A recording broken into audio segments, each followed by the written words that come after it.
Today, the main purpose of the European Union is different. Not to win peace, but to secure prosperity. And when we have negotiated that new settlement, we will give the British people a referendum with a very simple in or out choice: to stay in the European Union on these new terms or to come out altogether. It will be an in-out referendum.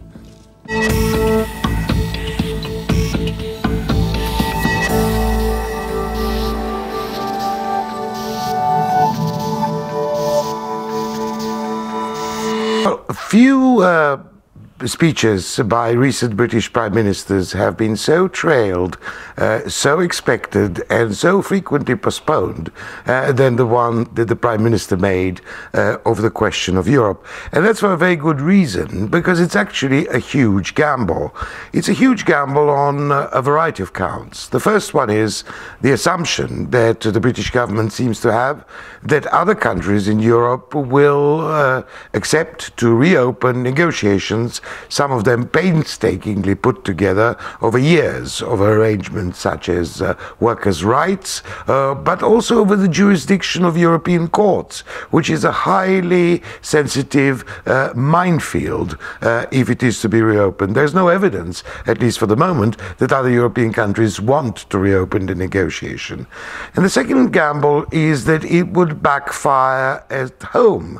As Lord Ashcroft, the party's old strategist, put it yesterday, what the Conservatives hope to do is to remove the European issue from the agenda at the next election and concentrate on other matters. It's not at all obvious, for instance, that this promise of a referendum at some point in 2017 is likely to take the sting out of UKIP, the UK Independence Party, which is the real objective of the Prime Minister's exercise. So at almost every level, at the international and at the domestic level, it is a huge gamble. Mr. Cameron is discovering, like his predecessors, Margaret Thatcher, Harold Wilson for Labour, and John Major, that it is very easy to start a European debate. It's very difficult to control where it's likely to go. Clearly, the British government will be swimming against the trend. There is a feeling in Europe and there is a feeling in the United States that this is a pointless exercise that is only likely to weaken both Europe and the UK.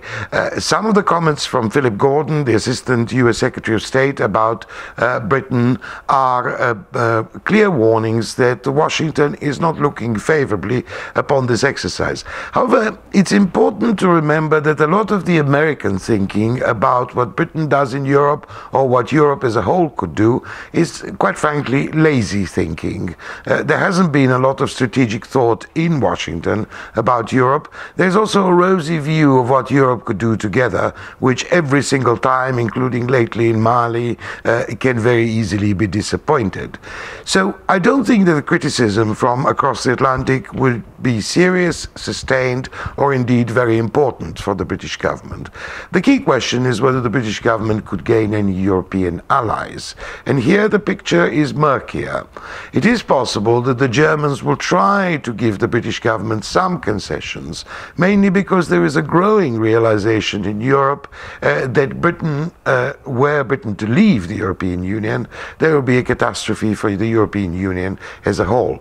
So in a strange way, just as the debate reaches the high fever pitch, there is also an increasing realization in European countries that what needs to be done is to find the lowest common denominator on which the British government could claim that it has won back some powers while still remaining in the European Union.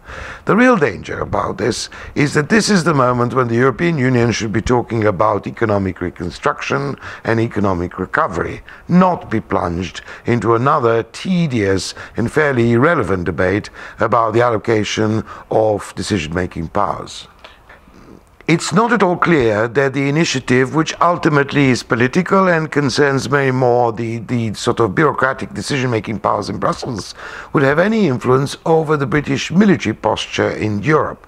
Indeed, one could make a good case that the Prime Minister, the current Prime Minister, will discover, like his predecessors, that when it comes to any defence contribution, Britain leads the way and is far ahead of other European countries, and that it suits London to actually play up the British military role in Europe in order to compensate for weakness in other parts of the European debate. So one could make a case that actually that may enhance the British contribution to the defence debate. However, the bad blood that is likely to be created, the highly tortuous negotiations between London, Paris and Berlin, the three capitals which really matter for European security, are not likely to be conducive for an atmosphere of cooperation.